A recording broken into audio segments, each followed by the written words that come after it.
I was 28 years old, a junior ranger with something to prove, patrolling the backcountry of Yellowstone during the dead of winter in 1994. The park is a different world when the tourists leave. It becomes a frozen kingdom of silence, steam, and survival.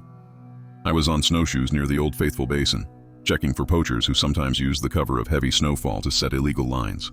The temperature was 20 below zero, cold enough to freeze your eyelashes together if you blinked too long. I thought I was alone, the only living thing foolish enough to be out in that biting wind. I was wrong. The sound reached me first. Not a roar or a howl, but a high-pitched, rhythmic keening that cut through the hiss of the geysers. It sounded like a child crying, a desperate, exhausted sound that made the hair on the back of my neck stand up. I unslung my rifle, my heart hammering against my ribs, assuming a skier had gone off trail and gotten hurt. I followed the noise into a dense stand of lodgepole pine, the snow waist-deep and difficult to navigate. The crying stopped as soon as I cracked a branch, replaced by a heavy, terrified silence that felt watchful.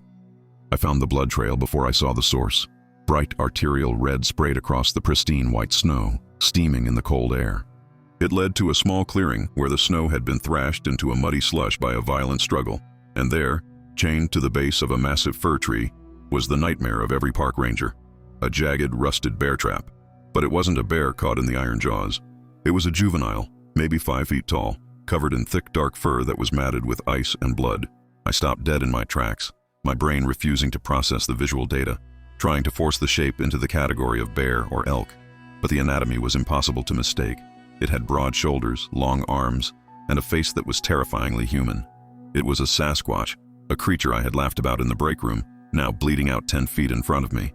It was slumped against the tree, its left leg mangled by the steel teeth of the trap, the bone visible through the torn muscle. It watched me approach, shivering violently, its chest heaving with shallow, ragged breaths. My hands shook as I lowered the rifle, not from the cold, but from the sheer ontological shock of the moment. I should have called it in. I should have backed away and radioed for backup. But I couldn't leave a child, and it was a child, to die like that. I stepped closer, holding my hands up to show I wasn't a threat, moving with the slow, deliberate pace I used for spooked wildlife. The creature pressed itself against the bark, baring square teeth in a silent grimace of pain and fear. It knew I was one of the species that had set the trap, and it expected me to finish the job. But then our eyes met, and the dynamic shifted instantly from a predator-prey encounter to something profound. Its eyes were amber, wide, and filled with a complexity that shattered my understanding of the natural world. There was no animal vacancy there. I saw terror, yes, but also a pleading intelligence, a recognition of my agency. It was begging me for help, communicating across the species barrier with a clarity that no words could achieve. It held my gaze, and in that moment, I knew I wasn't looking at a monster. I was looking at a person.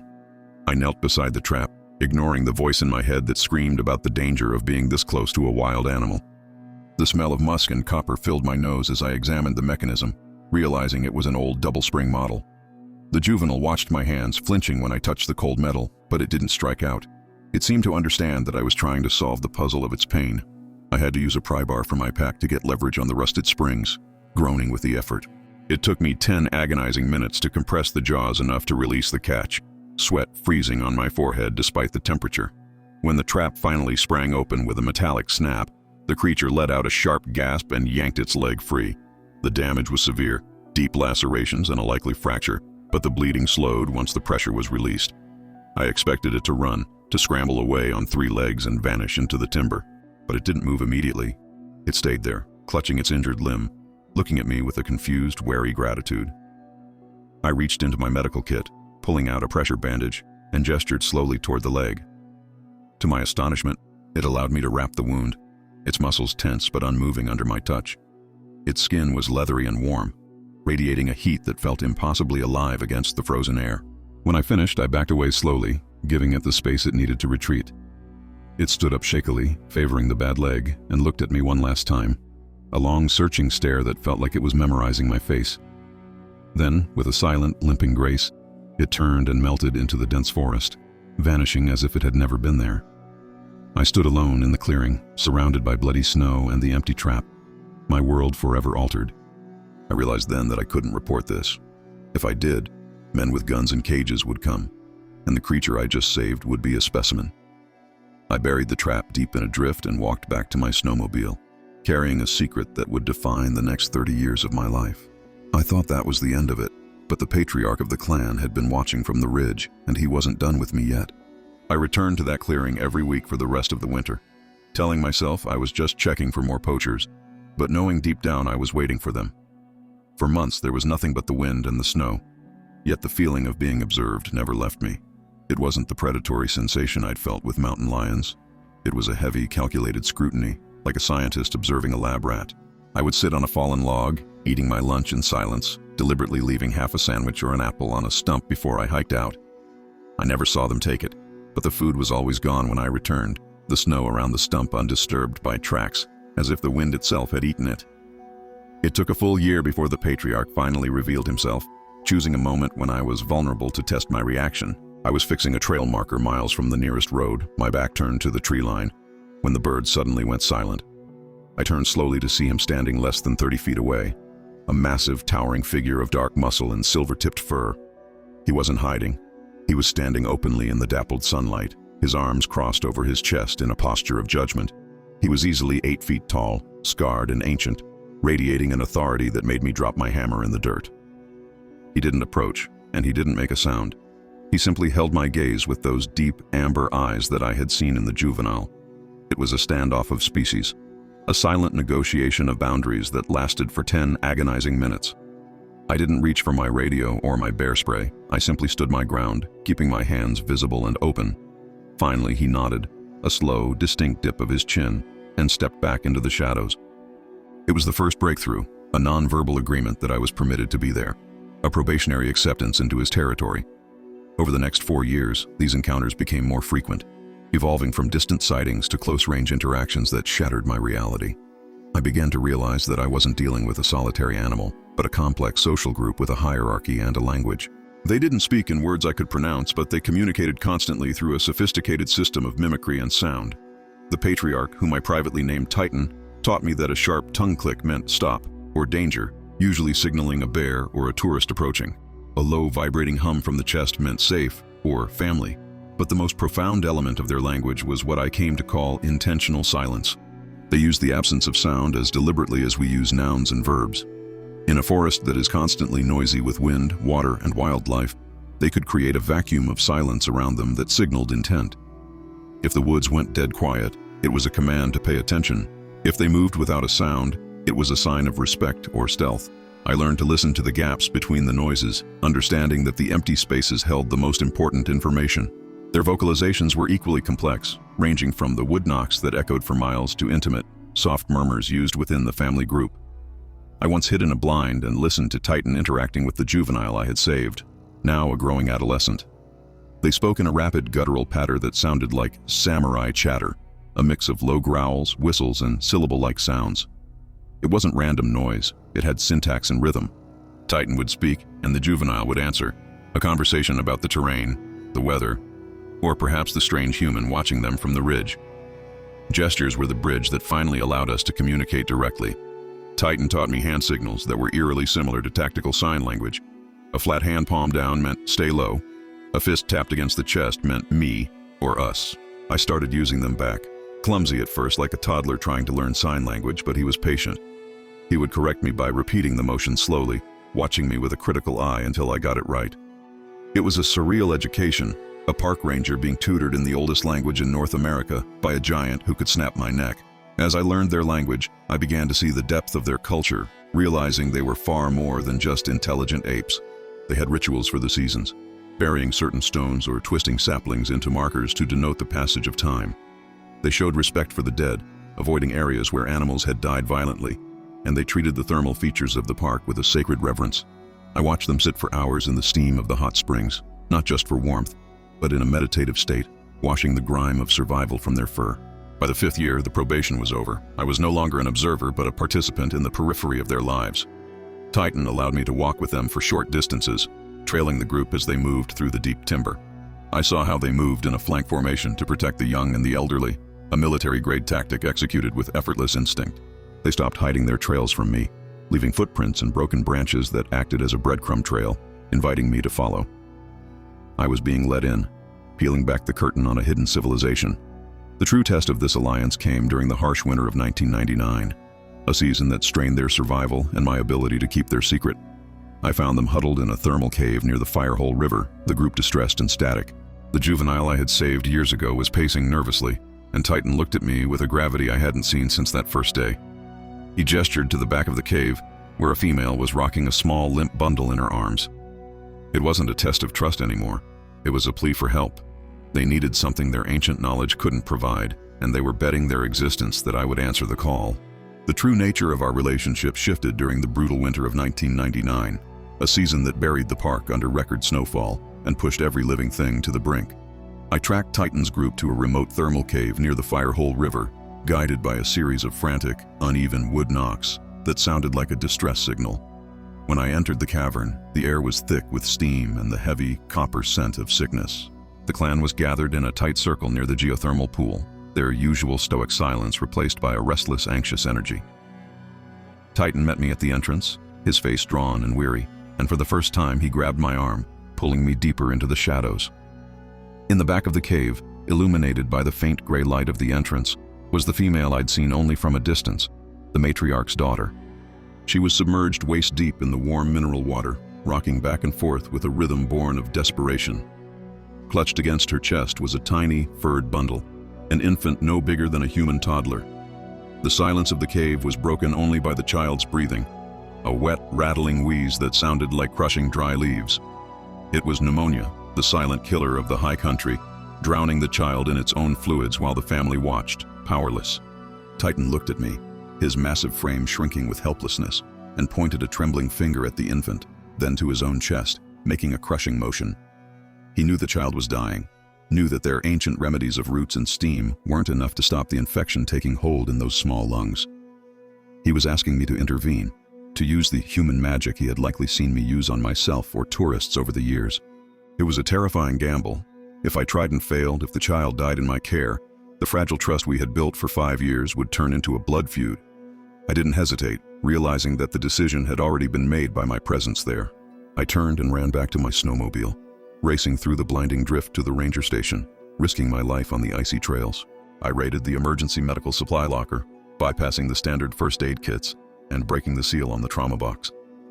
I grabbed a bottle of amoxicillin suspension, usually reserved for pediatric tourists stranded by storms, and a handful of oral syringes. I risked my job, my clearance, and federal prosecution stealing those supplies, but the thought of that tiny rattling breath drove me faster than fear ever could. When I returned to the cave an hour later, the mood had darkened. The infant's lips were turning a dusky blue, and its movements had ceased. I approached the mother slowly, holding the bottle up so she could see it, telegraphing my intent. She bared her teeth, a mother's primal instinct to protect her dying young, and let out a low, warning growl. But Titan stepped in, placing a heavy hand on her shoulder and making a soft, calming sound deep in his throat. She relented, her eyes wide with terror, and lifted the feverish infant toward me, trusting the patriarch's judgment over her own instincts. I measured the dose with shaking hands, praying that the dosage calculations I did in my head were correct for a non-human physiology. I squirted the pink liquid into the child's mouth, massaging its throat gently to trigger the swallow reflex, while the entire clan watched in breathless silence. Thus began the longest 72 hours of my life. I didn't leave the cave. I sat by the thermal pool, dosing the child every 6 hours, watching the chest rise and fall, terrified that every breath would be the last. I was no longer a ranger. I was their shaman, their last line of defense against the dark. By the second night, the exhaustion was hallucination grade, my body shivering despite the heat from the thermal vent. The mother, seeing me trembling as I sat vigil, did something that broke me completely. She moved closer, shifting her bulk until she was pressing against my side, and draped a heavy fur-covered arm over my shoulders. She pulled me into the warmth of the group, sharing the body heat that kept her child alive. It wasn't just thermal survival, it was acceptance. I sat there, sandwiched between a wild mother and her dying child, realizing the line between human and beast had evaporated. On the morning of the third day, the sound in the cave changed. The wet, rattling wheeze shifted into a clear, sharp cry, the angry wail of a hungry child. The fever broke, the radiating heat from the small body dissipating into a normal, healthy warmth. The infant opened its eyes, bright, curious, and clear, and reached for its mother's milk with a strength that hadn't been there days ago. The tension in the cave snapped like a cut wire, replaced by a collective exhale from the adults that sounded like a gale wind rushing through the tunnel. Titan approached me as I packed up the empty medicine bottle, his movements slow and ceremonial.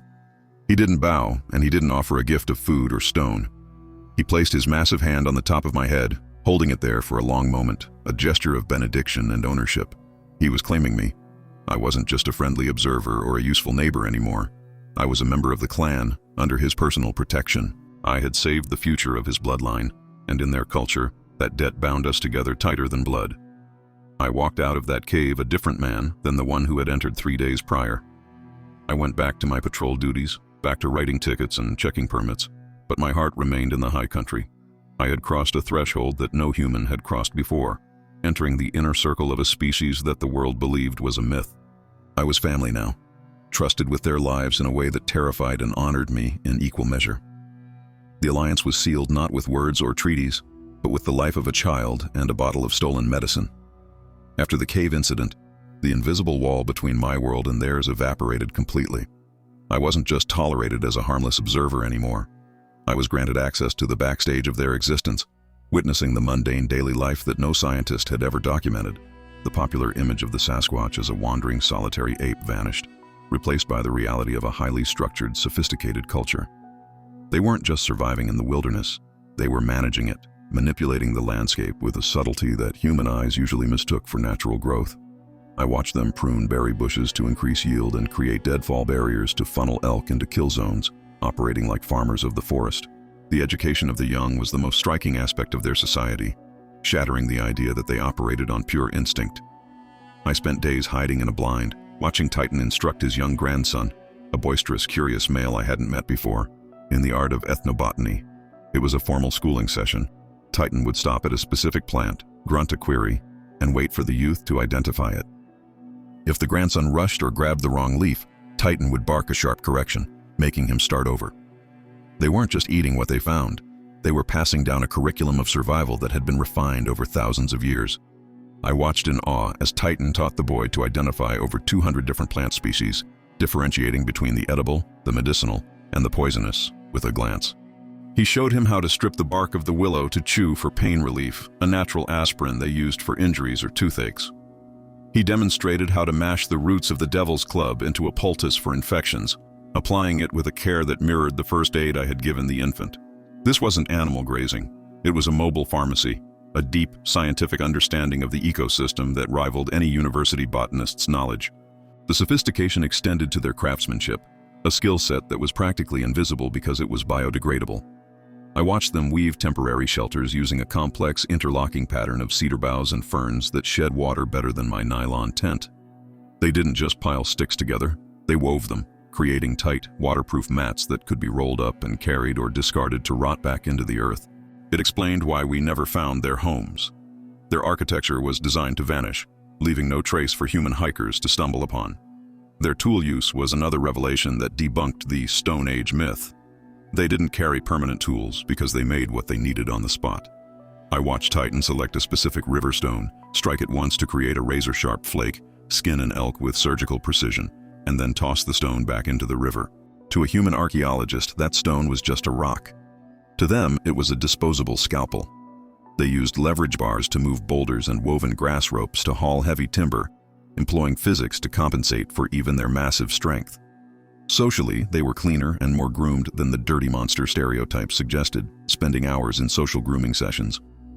They would sit in a circle, picking burrs and ticks from each other's fur with delicate fingers, a ritual that reinforced their hierarchy and bonds.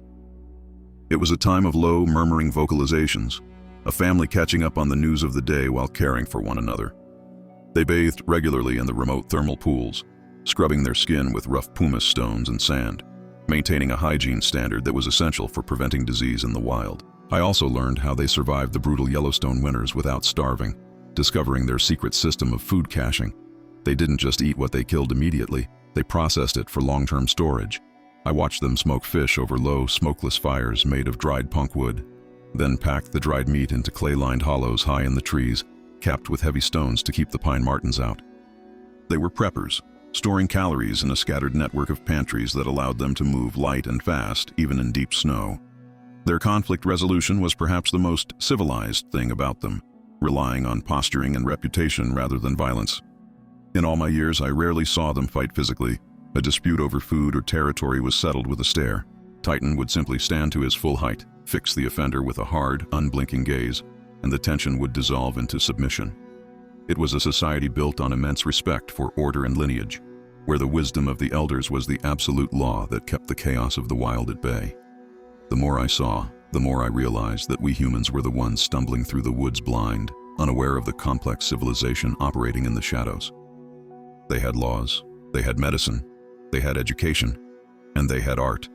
Temporary, ephemeral arrangements of stones and feathers left as markers. They were a people, fully realized and ancient, living in a parallel reality that overlapped with ours only in the deep timber. And at the center of this society were the children, the future of the clan, who were growing up watching the strange, hairless ranger who sat on the log. The children were the ones who truly bridged the gap between us, their curiosity overcoming the caution their parents tried to instill. As the years passed, I watched a new generation rise up, born into a world where a human was part of the landscape. There was one in particular, a female born in the spring of 2003, who possessed a spirit that reminded me of the first juvenile I had saved. She was bold, inquisitive, and reckless, often creeping closer to my observation post than the adults allowed. I named her Little Star for the white patch of fur on her chest, unaware that she would become the heart of my final years in the park. The children changed the entire texture of my experience in the woods, shifting it from a scientific observation to something deeply personal. Watching the adults was a study in survival and stoicism, but watching the young was a lesson in pure joy and curiosity. They were the sparks of life in the quiet forest, tumbling over each other in the ferns, wrestling with a strength that was already formidable even in their infancy. It made the secret feel both more precious and more urgent. I wasn't just protecting a rare species, I was protecting a nursery. Every time a storm rolled in or a harsh winter descended, my first thought wasn't for myself, but for the small ones out there in the dark. There was one female in particular, born during the spring thaw of 2003, who captured my heart in a way I hadn't expected. I named her Little Star for a distinctive diamond-shaped patch of white fur on her chest, a marking that stood out against her dark coat. From the moment she could walk, she possessed a spirit that was bolder than her siblings, a reckless curiosity that drove her parents crazy. While the others stayed close to the matriarch's legs, Star was always venturing to the perimeter, investigating every beetle, leaf, and strange scent. She was the explorer of her generation, and inevitably, her exploration led her to me. I remember the first time she broke the invisible barrier the adults maintained. I was sitting on my usual observation log, cleaning my binoculars, when I heard a twig snap closer than usual. I froze, expecting Titan to step out and warn me off, but instead a small, furry face peeked around a hemlock trunk. She was maybe 3 years old then, staring at me with eyes that were huge, liquid, and utterly devoid of fear. She watched me wipe the glass lens, tilting her head, mimicking the motion with her own hand. It was a game of monkey see, monkey do, but played by a creature with the intelligence of a human child. Over the years, she grew from a distant observer to a quiet companion who would sit beside me for hours. The trust the adults placed in me was absolute. They allowed her to be near me without intervening, though I knew Titan was always watching from the shadows. She was fascinated by my ranger gear, treating my radio and compass like magical artifacts. One afternoon, she reached out a finger, tipped with a hard black nail, and gently touched the rubber casing of my boot. She looked up at me, confused by the artificial material, then tapped her own bare, calloused foot, comparing our adaptations. I watched them play games that were startlingly familiar, shattering the idea that play is just practice for hunting. They played hide-and-seek among the boulders, they had shoving matches that ended in grooming sessions, and they even played pranks on the sleeping adults. I once saw Star drop a pine cone on her sleeping father's head, then scramble up a tree before he could wake up, chattering a laugh that sounded like a squirrel. It was in those moments of levity that the monster label fell away completely. They were a family, bound by love and humor, finding moments of happiness in a harsh environment. The discipline within the family was gentle but firm, a communal effort to raise the young. If Star got too rough or wandered too far, a low, sharp grunt from any adult would bring her back in line instantly. There was no hitting, no physical punishment, just a vocal correction that was respected immediately. Titan, despite his terrifying size and power, was incredibly tender with her. He would let her climb all over him like a jungle gym, tolerating her pulling his ears and fur with the patience of a grandfather who has seen it all before. As Star transitioned from infancy to adolescence, her relationship with me matured rather than faded. She stopped treating me like a curiosity and started treating me like an honorary uncle. She would bring me things she found interesting, a shed antler, a blue jay feather, a uniquely shaped stone, and lay them on the log next to me. It wasn't a trade, it was sharing. She wanted me to see the world through her eyes, to appreciate the small treasures of the forest that she valued. I still have that blue jay feather tucked in my journal, a gift from a girl who could tear a door off a car but chose to pick up something fragile. The bond between the siblings was fierce, a loyalty that was forged in the reality that they were the only ones of their kind for miles. When the older brother was injured by a falling rock, Star didn't leave his side for 3 days. She brought him water in a cupped leaf, she groomed the dirt from his fur, and she slept curled against his back to keep him warm. It was a display of empathy that rivaled the best of humanity, a reminder that the capacity for care is not unique to our species. Watching them care for each other made me realize how lonely my own life was, sitting on the periphery of their tight-knit circle. There were times when the weight of their existence pressed down on me hard. I would look at Star, growing tall and strong, and worry about her future in a world that was shrinking every day. I worried about the hunters, the encroaching development, the climate shifting the food sources she relied on. I felt a desperate need to protect her innocence, to keep her hidden in this pocket of wilderness forever. She was the future of her people, a vessel for all the ancient knowledge Titan was passing down. And she was so incredibly vulnerable to a single bullet or a misplaced road. But as I watched her sitting in the sun, carefully peeling the bark from a willow branch just as her grandfather had taught her, I saw the strength in her too. She was learning the old ways, absorbing the culture of the shadow people with a focus that promised survival. She was becoming a guardian in her own right, inheriting the mantle of the forest. And I knew, with a bittersweet certainty, that one day she would be the one teaching her own young to watch the strange ranger in the green coat, keeping the secret alive for another generation. The Sasquatch family possessed a collective memory that predated human civilization in North America, a living library of knowledge that they guarded fiercely. In my final years with them, as my hair turned as gray as Titan's muzzle, the nature of our interactions shifted from practical survival to historical education. Titan began to sense that his time and perhaps the stability of his world was waning, and he decided to share the secrets that his people had carried in silence for millennia. He led me on a grueling hike one autumn morning, taking me to a sector of the park known as the Obsidian Cliff, a place forbidden to tourists due to its unstable geology and cultural significance. We climbed higher than I had ever gone, navigating a treacherous scree slope until we reached a fissure in the rock face that was expertly camouflaged by carefully placed boulders. Titan moved a stone slab that must have weighed 500 pounds with a casual shove, revealing a narrow opening that breathed cool, dry air. He gestured for me to follow, squeezing his massive frame through the gap into the darkness beyond. I clicked on my heavy-duty flashlight, the beam cutting through the dust motes, and gasped at what I saw. We were in a vast, dry cavern, protected from the elements and the humidity of the thermal features outside.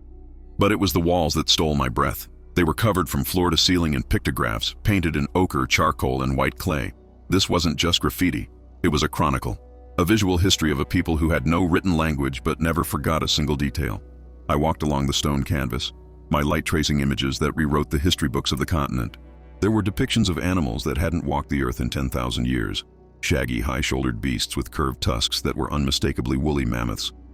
The drawings showed the Sasquatch figures not just hunting them, but walking alongside them, suggesting a relationship of coexistence or perhaps shepherding that we had never imagined. Titan stood beside me, tracing the outline of a mammoth with a massive finger, making a low, mournful rumbling sound. He was telling me that he remembered them, or at least his ancestors did, and the loss of the great beasts was a grief they still carried. Further down the wall, the images turned darker and more violent, depicting the threats they had faced in the deep past. I saw terrifying sketches of the short-faced bear, a predator that stood 12 feet tall on its hind legs, towering even over the Sasquatch. The art showed battles of epic scale, groups of Sasquatch fighting off these mega-predators with spears and stones to protect their young. It explained their immense size and strength. They hadn't evolved to hide from humans, but to survive a world filled with monsters that could crush a grizzly like a tin can. They were the veterans of an ancient war against the megafauna, the last survivors of a brutal epoch. Then came the images of the newcomers, us. The humans were depicted as small, stick-like figures wielding fire and sharp sticks, swarming like ants over the landscape. The narrative on the wall was clear and heartbreaking. It showed the Sasquatch retreating, moving higher into the mountains, pushing back into the deep timber to escape the relentless expansion of the fire wielders. It wasn't a war of aggression, it was a strategic withdrawal. They had chosen invisibility over conflict, realizing that the small, loud creatures with the fire were a plague that couldn't be fought, only avoided. Titan looked at me then, a heavy, sad look that asked for no apology. just understanding. Titan didn't just show me the pictures. He read them to me using a complex series of vocalizations that vibrated in my chest. He would stand before a section of the wall and emit a sequence of low-frequency hums, clicks, and whistles that seemed to unlock the story. I realized that the art was just a mnemonic device, a prompt for an oral history that was passed down through the lineage. He was singing the saga of his people, a song of ice ages, volcanic eruptions, and the slow, steady retreat from the valleys to the peaks. I stood there, a ranger with a badge and a degree, feeling like an illiterate child in the presence of a master historian. The cave also contained warnings, geological prophecies etched into the stone that spoke of the Earth's violent cycles. There were depictions of the great volcano, Yellowstone itself, erupting, the sky turning black, the animals dying. Titan traced the jagged lines of the explosion and then pointed to the floor, stamping his foot to mimic a tremor. He was telling me that they knew the signs, that they could feel the pressure building deep underground long before our seismographs picked it up. They were the original geologists of the park, attuned to the magma chamber beneath our feet in a way we could only dream of. He showed me a section of the wall that was newer, the pigments fresh and bright, depicting the modern era. It showed the black ribbons of the roads, the metal beetles of the cars, and the strange yellow birds of the helicopters. But amidst the encroachment, there was a single small figure painted in a different color. A figure wearing a hat, standing next to a massive Sasquatch. It was me. He had added me to the history wall, immortalizing our alliance in stone. I touched the crude drawing of the ranger hat, tears stinging my eyes, realizing that I was now part of a story that would outlast the civilization I came from. This knowledge was a burden as much as a gift, a heavy secret that isolated me even further from my own kind. I would sit in staff meetings, listening to biologists discuss migration patterns and carrying capacities, wanting to scream that they knew nothing. They were studying the surface of the park, counting elk and measuring water quality, while I knew the deep, bloody, magnificent history of the land's true masters. I carried the weight of the Ice Age in my head, walking through the visitor center knowing that the real exhibits were hiding in the tree line, watching the tourists buy plush toys of monsters. As we left the cave that day, Titan sealed the entrance with the boulder, plunging the history back into darkness. He turned to me and placed a hand on my shoulder, a gesture that felt like a transfer of responsibility. He wasn't just showing me his past, he was preparing me for his future. He knew that the world was changing faster than they could adapt, and he needed a witness who understood what was being lost. The warnings on the wall weren't just about the past, they were about the fragility of the present, and the silence that would fall if his people finally faded into the myth we believed them to be. The beginning of the end arrived in January 2024, not with a storm or a roar, but with a sterile conversation in a doctor's office in Bozeman. Stage 4 pancreatic cancer, they said, a silent, aggressive rot that had been eating me hollow while I was busy watching the woods. I took the diagnosis with a strange kind of numbness, my mind not on the chemotherapy schedules or the survival rates, but on the snow falling outside the window. I realized with a sudden, crushing panic that I had an expiration date, and more importantly, my watch over the clan was ending sooner than I had planned. I drove back to the park that afternoon, the heater blasting against the chill that was now permanent in my bones, needing to tell the only family that really mattered. Titan knew before I even stepped out of the truck. The apex predator's senses are tuned to weakness and decay in a way we can't comprehend. When I met him at the edge of the tree line, he didn't stand tall in his usual posture of dominance. He hunched low, his nostrils flaring as he scented the chemical tang of the medicine and the metallic smell of the sickness on me. He approached me slowly, ignoring his own rules about distance, and placed a massive hand gently on my chest, directly over the spot where the tumor was stealing my life. He let out a low, mournful keen, a sound of shared grief that told me he understood I was fading. But as I looked at him up close, really looked at him for the first time in months, I realized the tragedy was mirrored. Titan was dying too. His muzzle had gone completely white, his once thick fur was thinning in patches along his spine, and his movements were stiff with the arthritis of 100 harsh winters. We stood there in the snow, two old soldiers at the end of a long war, both of us worn down by time and the elements.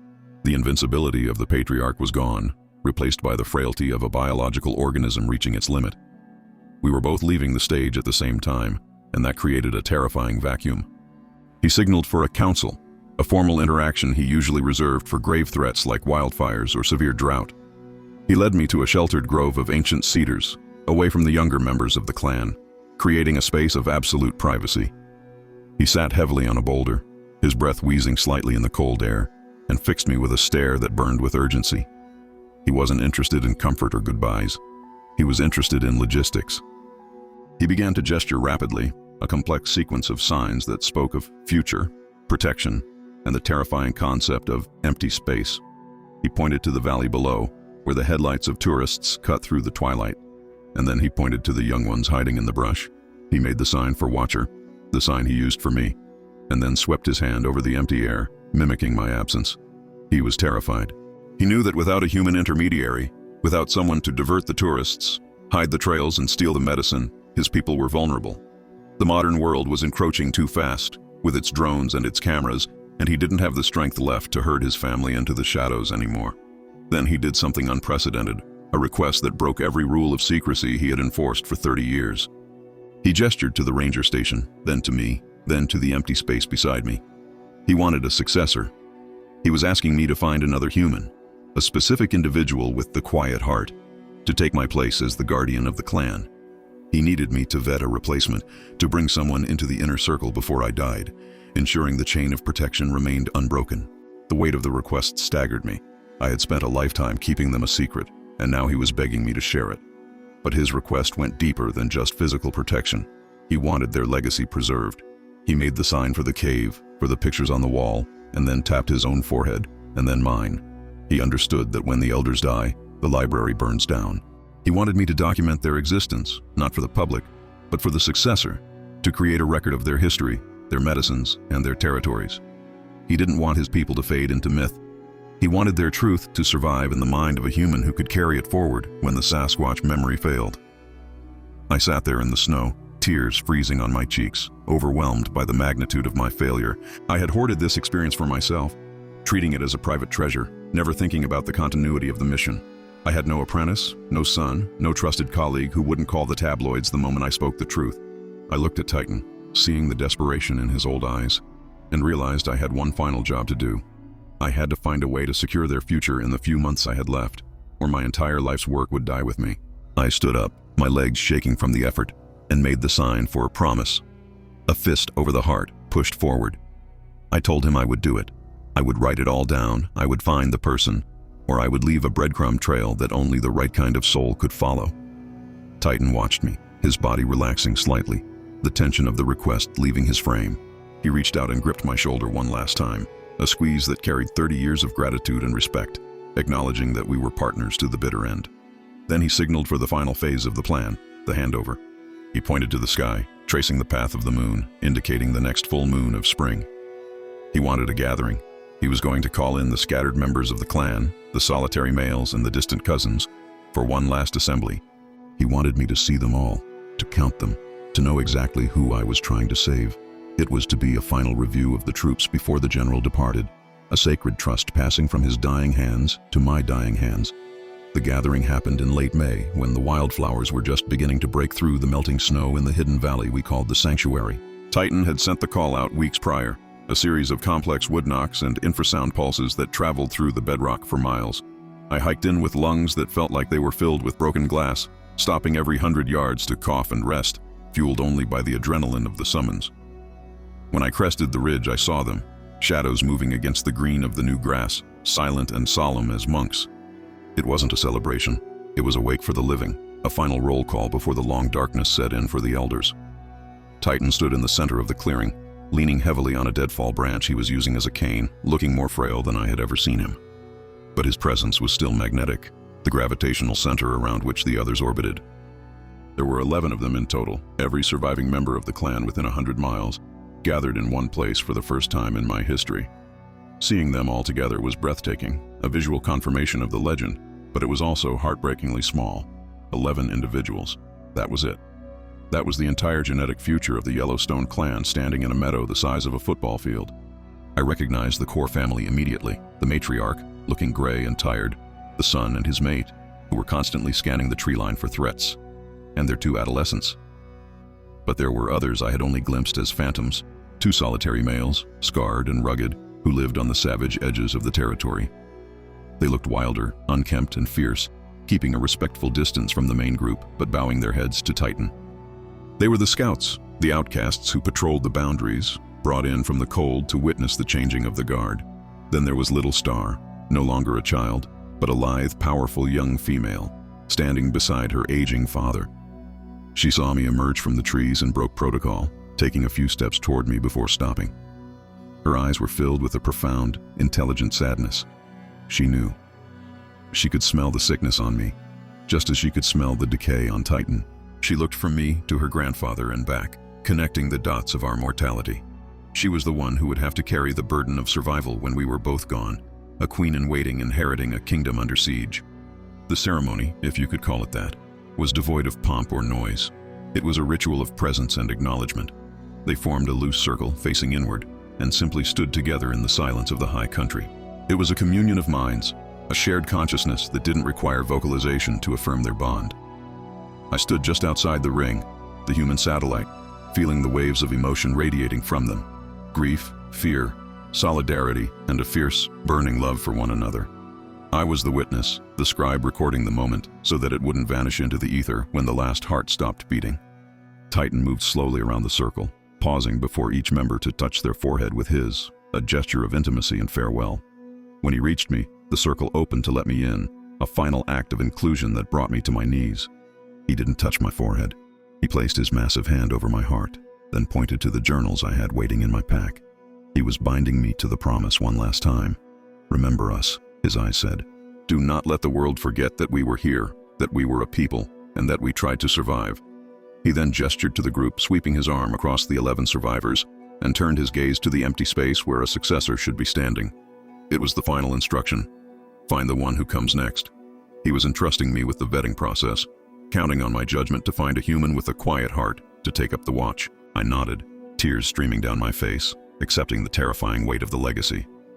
I wasn't just saving a species anymore. I was curating a history, tasked with finding a curator before my own clock ran out. The dispersal was as quiet as the arrival. One by one, they turned and melted back into the tree line, vanishing into their respective territories to continue the struggle.